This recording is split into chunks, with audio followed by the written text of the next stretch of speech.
bienvenue sur MS Podcast, le podcast qui parle mindset, développement personnel, lifestyle, mais surtout préparation physique et fitness. Alors, asseyez-vous confortablement, buvez un petit truc et bonne écoute.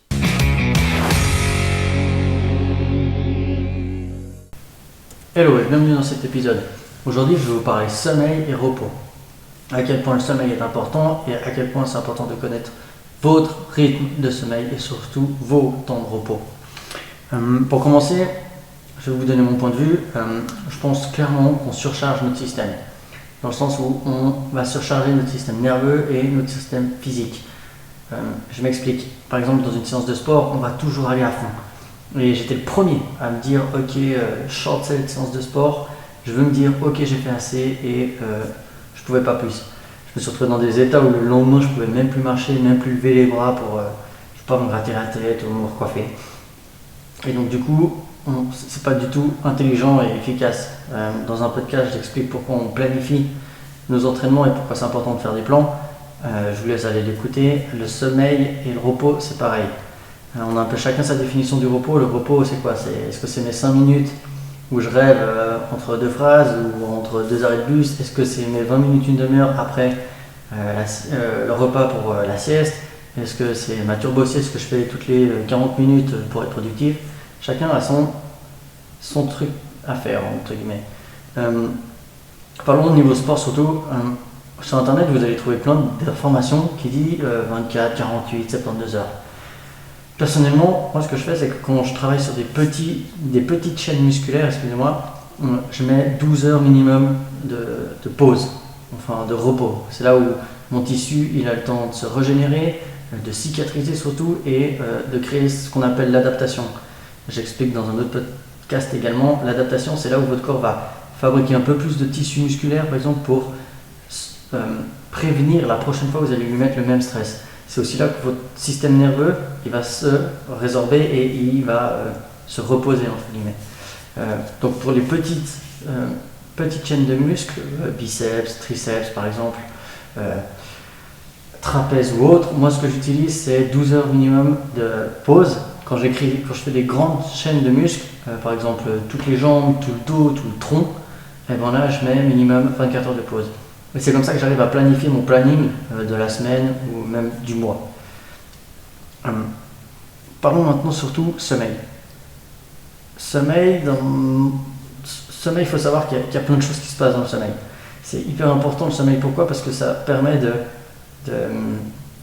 reposer notre système neuronal, donc notre tissu neuronal exactement. Et c'est là où par exemple notre mémoire est travaillée en arrière-plan. C'est là où en fait on laisse vivre notre pensée, notre tête, notre cerveau, et il fait son travail.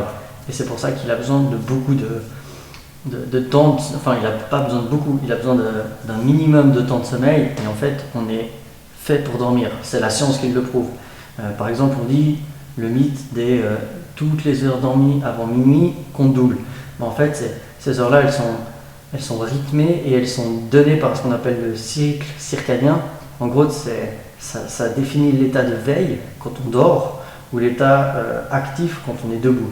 Et en fait, il est régulé naturellement par la nature, donc les fameux levers de soleil et jour-nuit. Il peut différencier d'une heure ou deux par rapport à l'individu, mais en règle générale, on a tous le même. Et c'est là où c'est important d'avoir ces heures de sommeil, c'est parce que c'est là où notre cerveau il va reposer notre système neuronal, comme je vous l'ai dit, et puis il va un peu tout ranger dans les bonnes cases et tout détendre.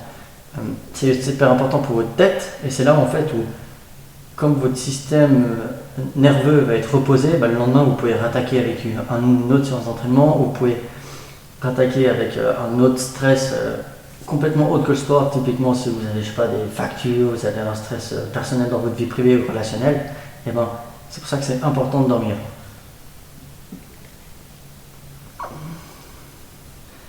Vous devez également trouver votre cycle. Personnellement, moi je sais que j'ai des cycles de 3 heures. Donc je sais que mon cycle de sommeil, le sommeil profond, sommeil léger, sommeil paradoxal, il fait 3 heures, cette boucle-là. Donc quand notre cerveau travaille, notre cerveau rêve, et quand on est paradoxal, c'est quand on est l'entre-deux, c'est-à-dire qu'on laisse aller notre imagination. Et après on recommence. On fait plusieurs fois ce cycle pendant notre temps de sommeil, temps de veille, entre guillemets, selon le cycle circadien. Et en fait, c'est là où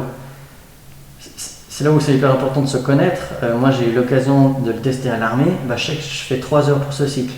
Et si je me réveille à 3 heures après avoir dormi, et en fait, je me réveille comme si de rien n'était. C'était très simple. Pourtant, j'ai dormi que 3 heures. Et en fait, j'ai remarqué, c'est pareil. Je peux me lever à 3, à 6 ou à 9. J'ai mes cycles de 3 heures. Par contre, si je me lève à 7 heures de sommeil, c'est un peu galère. J'arrive pas à me lever, j'arrive pas à me réveiller, j'arrive pas à me lancer dans ma journée ou à me lancer dans mes activités. Et donc, c'est là où je vous invite à tester. Vous avez plein d'applications qui surveillent votre sommeil et qui vous donnent un peu vos cycles approximatifs. Après, il faut tester. Ok, cette nuit, j'essaie de me réveiller à 2-3 heures. Bon. Après 2 heures de sommeil, ça marche? Non, ça marche pas. Vous allez le sentir. Il ne faut pas oublier votre instinct aussi. Il est important. Écoutez-vous. Si vous dormez 2 heures et vous êtes claqué, si vous êtes claqué, je sais pas, dormez 15 heures, et puis après, quand vous faites une petite sieste, quand vous faites votre nuit, mettez pas de réveil et regardez quand vous vous levez. Ou mettez un réveil, essayez une fois d'abord toutes les 2 heures de temps, essayez ensuite 3 heures de temps, et puis quand vous avez trouvé votre créneau, vous savez que ça c'est votre cycle. Et après il suffit de les additionner. En tout cas moi c'est comme ça que je fonctionne. Donc du coup, faites attention à vous, prenez soin de votre tête, prenez soin de votre corps, et dormez bien. Ciao!